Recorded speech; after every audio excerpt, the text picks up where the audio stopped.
How much money do you have? You could think it's a simple question, but you would be surprised to know how many people can't really answer to it. And even if they can, they most likely get it completely wrong. Do you think you can answer to this question? And do you think you can do it in the right way? Because just looking at your checking or saving account isn't enough. And you would be surprised to know that wealth doesn't really have anything to do with how much money you make. In this video, I'm gonna talk about the right way to measure it, and to do so, we have to talk about net worth. Most people define it as the total value of all the assets that you own. Assets meant as anything that has some sort of value. Some examples can be houses, cars, gold, and the money that you have on your saving or checking account. However, this is the definition of gross wealth. Net worth instead is the difference between gross wealth and all the debts you got. Let's go through an example. Let's say you decide to buy a car worth $20,000, you decide to finance it, you put down $10,000, but you still owe the bank $10,000. Assuming the car is the only asset in your name, your gross wealth would be $20,000 and your net worth or net wealth would be $10,000. That's because you decided to spend all your available money on the car, you have no other assets besides the car, and plus you still owe the bank $10,000 in debt. So you go and subtract your $10,000 debt to your $20,000 gross wealth to get your net worth. Now let's take a step further. Let's say you got a house that's worth $100,000, which you have already paid $20,000 for it. You also got a car which is worth $5,000 that is already fully paid off, plus you have $3,000 in your checking account. In this example, the total value of your assets or your gross wealth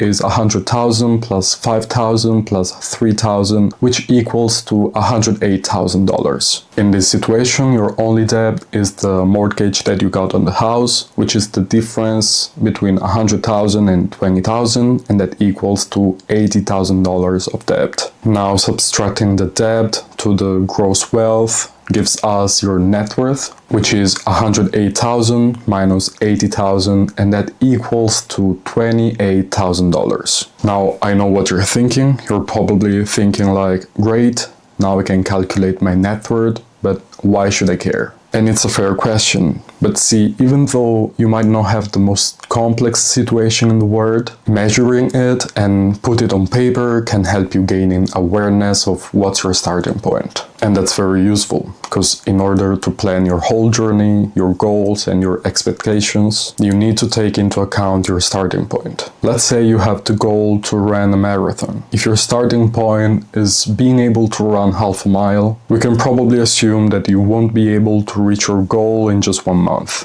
So it would be kind of stupid to set that as your goal and then let it demotivate you. And that's the same thing with your financial situation. The first step when it comes to trying and improve it is just figuring out what your starting point is. You need to know which and how many debts you have, what assets you own and what their value is, but also how they are distributed. That's the next question you gotta ask yourself. How is my net worth distributed? How is it structured? Do you have, for example, too much real estate and no liquid cash? Or maybe you're holding onto piles of cash and have no long-term investments and no retirement plan.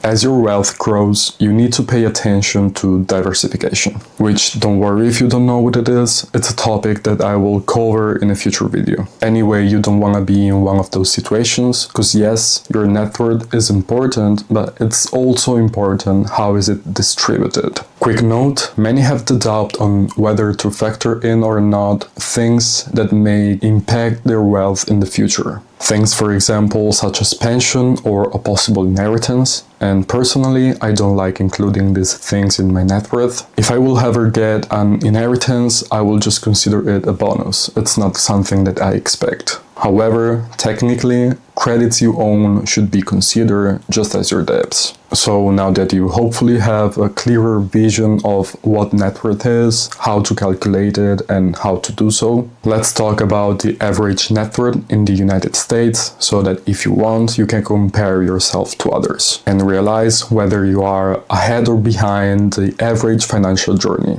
According to the Federal Reserve's 2022 Survey of Consumer Finances, here is how net worth breaks down by age. Under the age of 35, the median is $39,000, while the average is $183,500. Between 35 and 44 years of age, the median is $135,600, while the average is $549,600. Between 45 and 54, the median is $247,200, while the average is $975,800.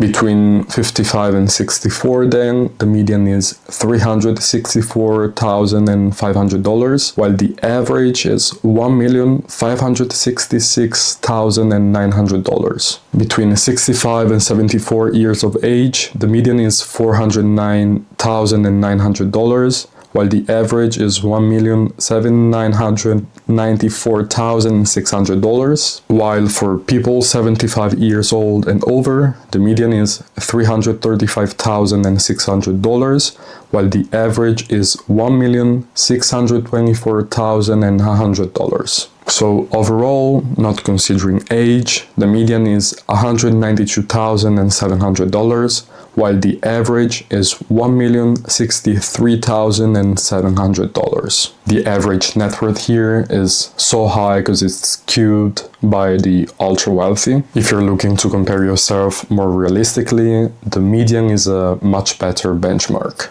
In general, for such broad samples, using the average doesn't really make sense. Just to make you understand why, consider for example that in Italy, top 20% of households owns more or less 80% of the wealth. So having a wealth that's above average means being in the top 20%. What is more useful is using the median wealth. And if you have a net worth of around $200,000, you're right above the middle. I know that it might sound like much, but that's not considering your age, and anyway, it doesn't really take a fortune to be doing better than that. Often, in fact, owning a house, a car, and some money on the side is already enough to be doing better than most people. If you look to compare yourself, do it in your age bracket.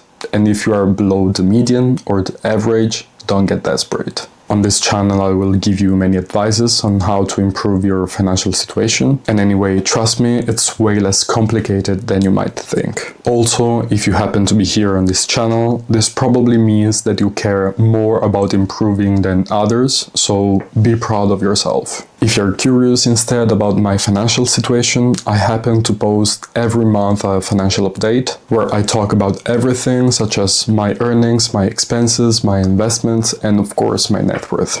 You will be able to find the latest financial update into the description or right here, I think. With this, we got to the end of the video. Remember to hit the like and subscribe button if you appreciated it, and let me know in the comments what your net worth is and how you feel about it. Thanks for the support, and see you guys in the next video. Bye.